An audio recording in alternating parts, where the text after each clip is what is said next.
Hello and welcome back to the Crystal Men. I am Jim. And I am Tom. And sorry, folks, we had to take a little bit of a hiatus because some asshole. Oh, I don't know if I could say that in the first 30 I know. I think YouTube lets you do that now. I mean, we're not fucking monetized anyway. Oh, you said the bad word. Tom, we have 50 subscribers. Hell yeah. Oh, that's another one. I'm sorry. Yeah. YouTube hates the word hell. Oh my god. Anyway, Jimmy got sick with the hard COVID.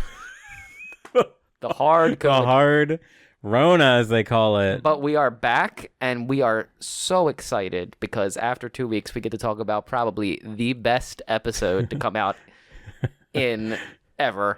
I thought I was fucking hallucinating. I thought I was still having fever symptoms because we're watching this episode, and I'm like, I don't remember ever watching this episode. I think my brain just kind of blanked it out. And then, yeah, as it went further along, I was like, oh, I think I know why I don't remember this episode. Wait, what was the episode called? Secret Team. Secret Team.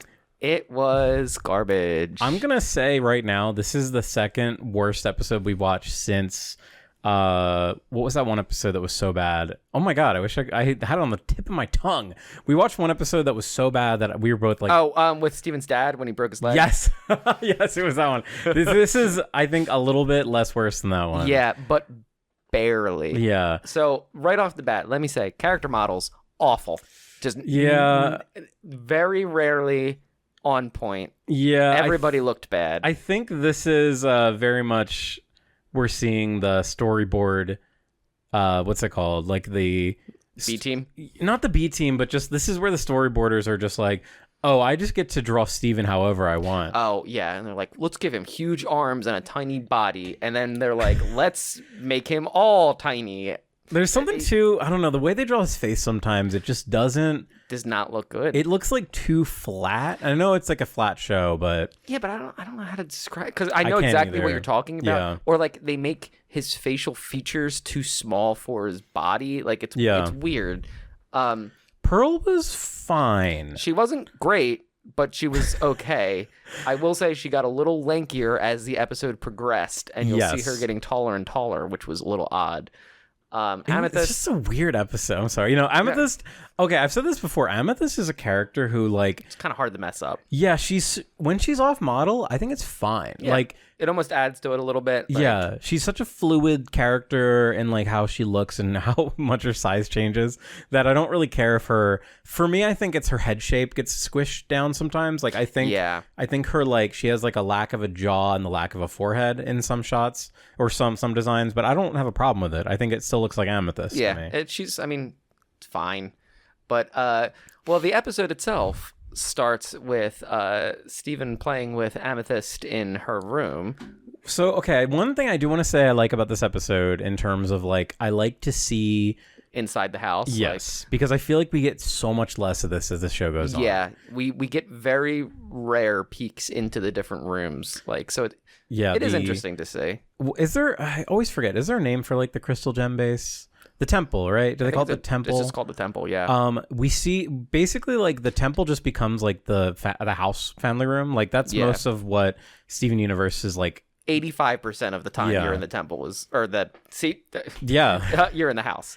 I don't know. One thing I did notice that maybe just because we like had to take a couple weeks off, but Steven's voice in this one sounds more like end of the series. Oh, you thought so? I thought that he kind of went from having that high voice to like he had a little bit of like that raspiness that you'll see where he's trying to like pretend to not be through puberty. I was gonna say the opposite, just because it has been a while, like just a few weeks since we watched, and I was like, damn, Steven's still a baby. And I don't know, for me, everything about this, like Steven has gone through a lot. We've already been talked about, especially the stuff with his dad lately. Steven has matured a lot, and like the pull, like Steven is being like a little too childish. Early season 1 in this episode, in my opinion. I think everything after Lapis, like Steven should. I mean, and for the most part, you do see it. Like he has an air of, you know, still like a whimsical, fun side, but like a little bit more mature. Like there's an importance to what I'm doing, and I have to take it at least a bit seriously. Yeah, exactly. Like, I'm taking the mission seriously. I'm taking the crystal gems as a group seriously. And he never takes this seriously. There's not a moment in this episode. Not a single moment. Like, literally, like, it felt like an episode, like, 5. Like, it just did not belong this far into the season. I mean, maybe we're just like, over analyzing Steven Universe, being like really critical of this children's cartoon. So Steven and Amethyst are hanging out. We have this kind of gag that a few of the puddles in Amethyst's room, which I have to say, that is sitting water. That is still water, and Amethyst's room is like a trash heap. Oh, dude, Steven's getting like tuberculosis in that fucking water. Can Steven get diseases? He must have an episode where he gets sick. All right, we'll have to keep an eye on it. Right. Does Steven get sick? I mean, like, a gem couldn't get sick. They're just made of light. That's true. They should have had an episode like, how SpongeBob gets the suds. They should have like a special gem sickness. Like, I've got the shale shakes. They kind of do, like when they get like scratched or whatever. Yeah, I mean, but I see what you're saying. Like, yeah. Oh, I got the gem Maria. Is that supposed to be gonorrhea? Yep. So all right, more than 10 seconds into the episode. Okay, yeah, this is a quick one. Yeah. So Steven and Amethyst are hanging around. Steven drops his head into so is it the heart room where they keep all the... No, this is a different room. That's like I don't know if they call it the core or whatever, but because that has like the lava in it, right? No, the lava was from the... I am actually having a hard time remembering right now. I'm thinking of Futurama when they have like the lava basement with the dog. With Seymour. Oh, the saddest episode of Futurama. And all right. Luckily in the movie, they do kind of retcon a little bit because a different version of Fry. That's right, actually. I forgot about this. Go either, I forget if he goes back in time or like something happens. Yeah, he is there, yeah. So the dog is okay, everybody. So you can stop shedding those tears. But so, all right. Steven is in a universe of his own making. Steven universe. All right. So he goes in the puddle. It's weird that the puddles connect to the rooms. I don't understand why they do, but that's fine. That's and I don't like this. Another reason why I felt like this was like a lost episode from like the first 10 is because Steven looks into a room he's been in before. He's bubbled himself into this room before. Yeah. Like, and Amethyst is like, don't look in there. That's for Garnet. It's like, no, he's bubbled to the room. They were all there multiple times. Like, yeah, she says that puddle's only for Garnet, which is like, obviously there must be other ways of getting there. Otherwise, Steven would know about this puddle. Yeah. Okay, actually, I'm going to make like an executive decision that we can't talk too much about this stupid episode because I think I'm going to like overanalyze it crazy. So they go, but the problem is that I'm already going to get mad. They go to Pearl's room because that's another puddle. And Pearl is he falls into Pearl's room. Thank you. Like he jumps Thank in. you. Yeah. Actually, that's correct. Sees Pearl doing her little weird. So she's holding a rose quartz bubble with a bunch of random fucking gem shards in it, which I guess this is the first time that we're really confronted with gem shards. So I guess if you wanted to say like, oh, I have to watch the canon episode to Steven Universe, this one is like, all right, well, you're confronted with the idea that shards of gems can still animate into a like being. Not even like a being, like parts of a being. Because I mean, since the Lapis episode, this is the first time where like we know that everything that's bubbled was a gem before. Yes. So like, yeah, even seeing slivers of a gem that are really smushed up I guess you're right. I mean, it's interesting, but why is Pearl doing this? Well, it's because she misses rose quartz. I was gonna say pink diamond, same thing, whatever. That'd be hilarious. Spoilers. If she was like, I miss you, pink, and like oh my god, like episode like it just slips and she's like, oops. It's like, I don't know, if you like smelling somebody's sweater that you miss or something. It's weird, but whatever. All right, but yeah, and then she's dancing with it, which is also weird. But I will say, music. Fire. Love they do Pearl's play theme. The Pearl theme. Yeah, it's very nice. It's really funny. I wanted to go back, but I don't want to spend more time. The opening, like when they first go through that portal, I swear to God, it sounds like fucking Zora's Domain from Link, not Link to the Past. What's Ocarina of Time? It's literally, there's like one sound effect that was like, this sounds like they just grabbed that from Zora's Domain. I'm sure they probably and then her theme did. began. I mean, especially knowing that they love Zelda as much. Yeah. as they do, but so yeah, it does transition into Pearl's. I think just that whole vibe. I mean, it's the same. It's like a water room. You know? Yeah. So Perl and Amethyst, or Amethyst and Steven are like, Pearl, you're not supposed to do that. And then they have a stupid fight where this is like another thing where like Pearl's just being so fucking irresponsible and it feels dumb. Yeah, like I get, Pearl is a very selfish character in a lot of instances where she pretends to not be, but she is. But like, what? Come on, man. Like, this is just the whole premise for this episode is dumb because, they fight over the bubble. Steven tries to break them up. I will say, Steven, for as immature as he was this episode, did nothing wrong the entire time. Yeah, basically. Because, I mean, he tries to break them up and they keep fighting and that's what pops They're the ones that pop because they both press into the bubble. Yeah. And then Steven's like, well, we should go tell an adult. Basically.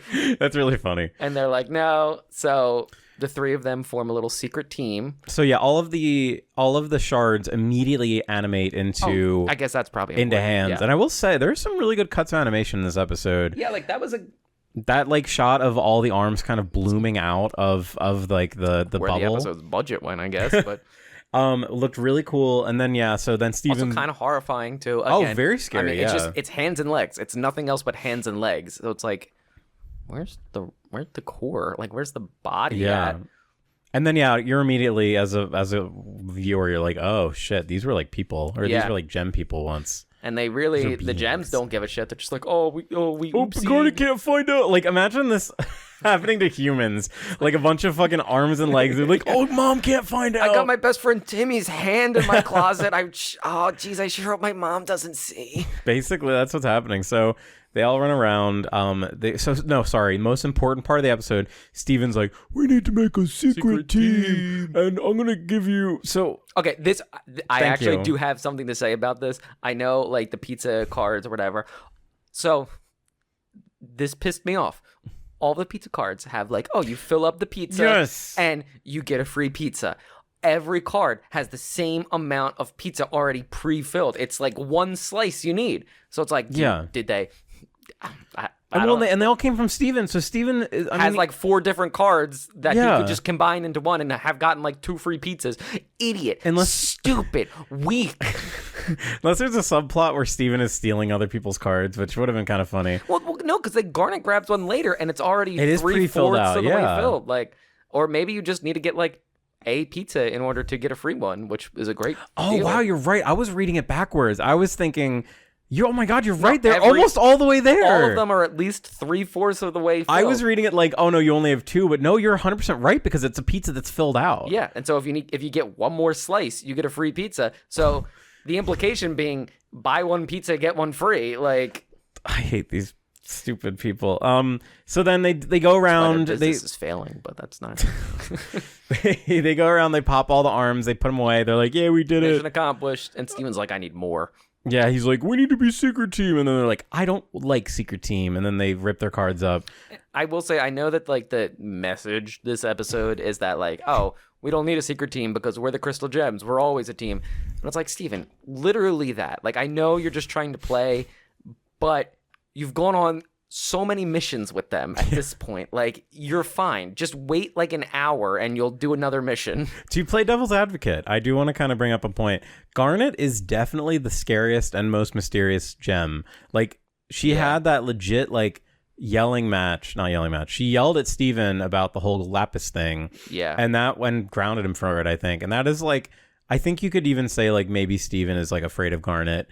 In terms, or in the same way that Amethyst and Perl are, like recognizing her as the leader and not wanting to like look like you messed up in front of her. And I mean, it's it's telling for Steven that he wants to go straight to Garnet, like in every instance.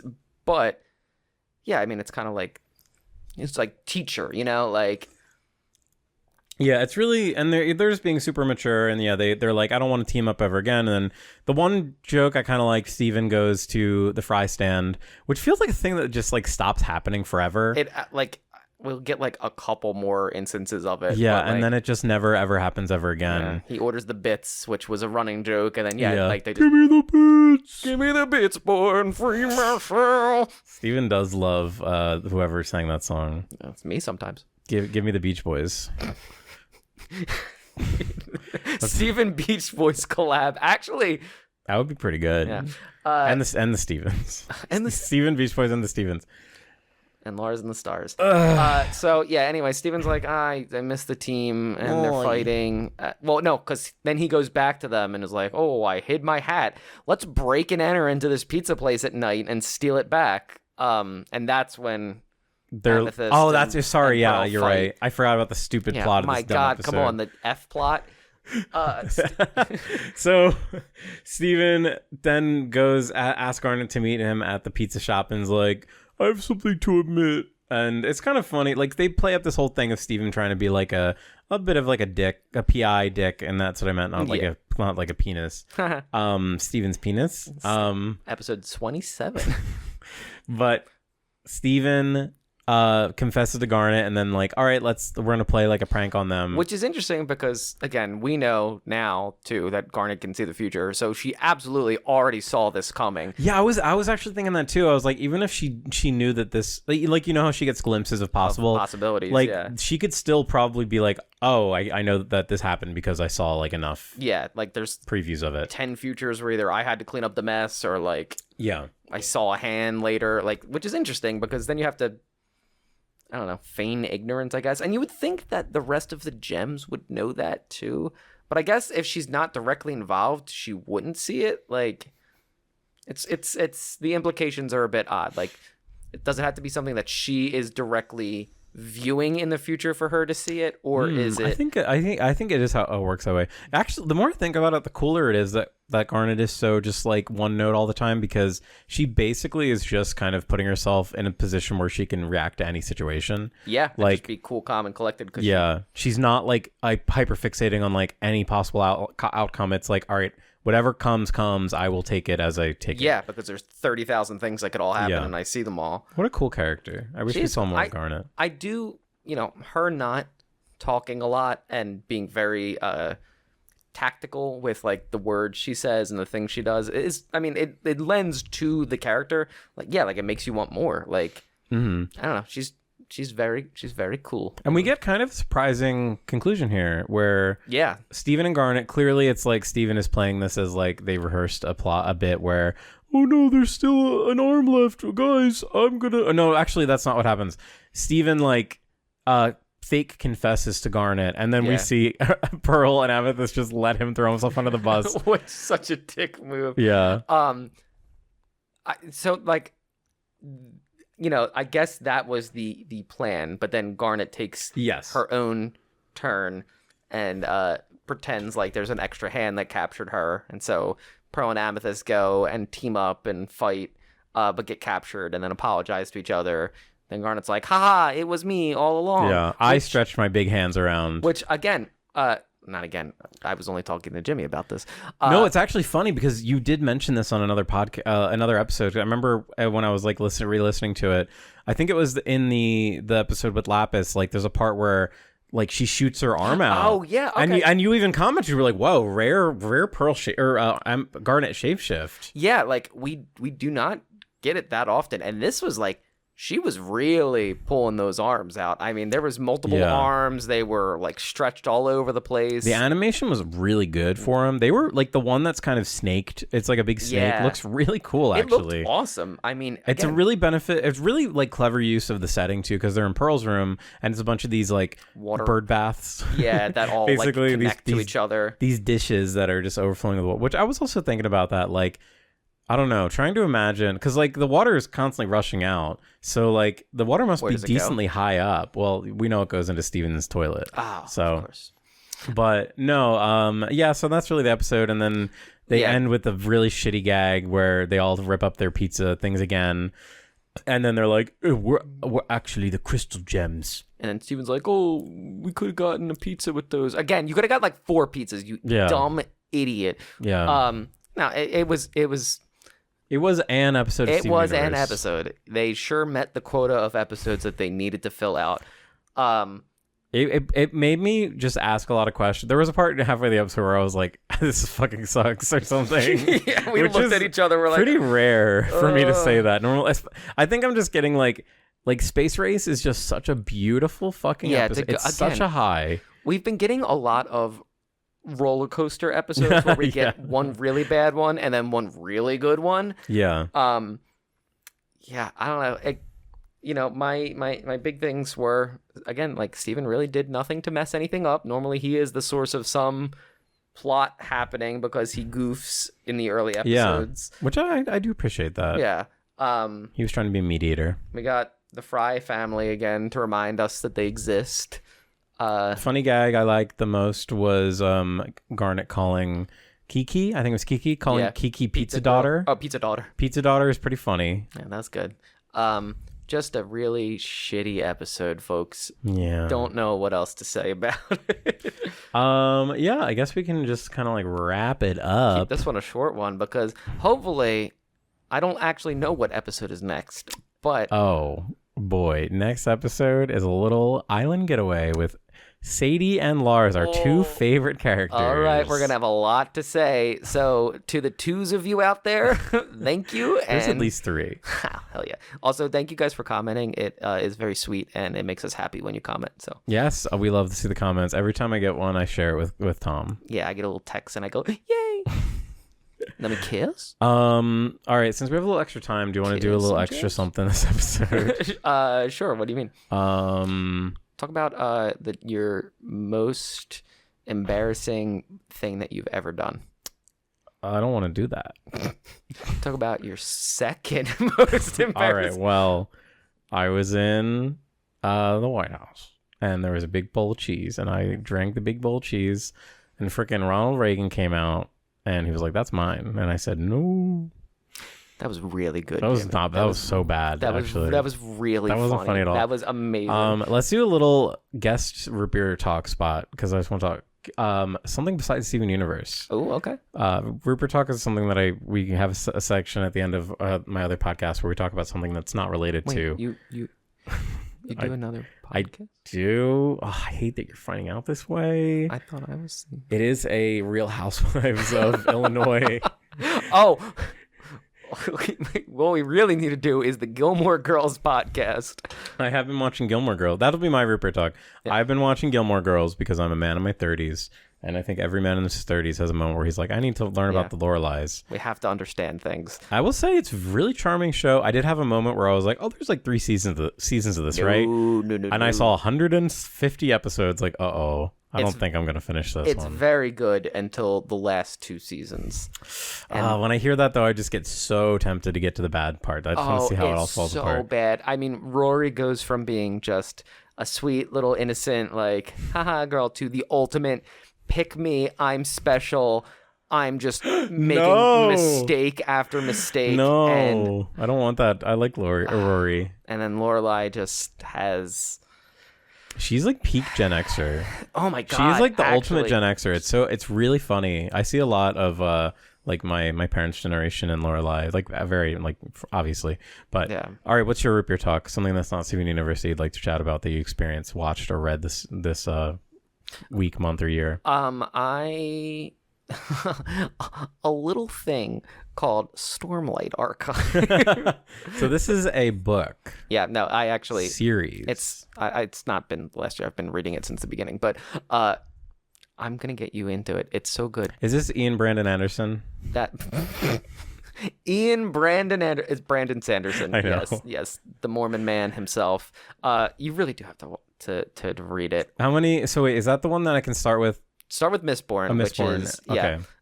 It's only 3 books, and then there's like a sequel Mistborn series set like 100 years or 200 years in the future. It's called Rainborn. It's called Morning Dewborn. That would be cute. No, it's really good. I am a big Brandon Sanderson fan. I love everything he does. I know everybody knows like one of those people that won't shut up about him. I am that person. I want to. I accidentally bought the wrong book one time. I thought I was getting started with him, but I bought something else. What book was it? What's it called? The Mouth of the World.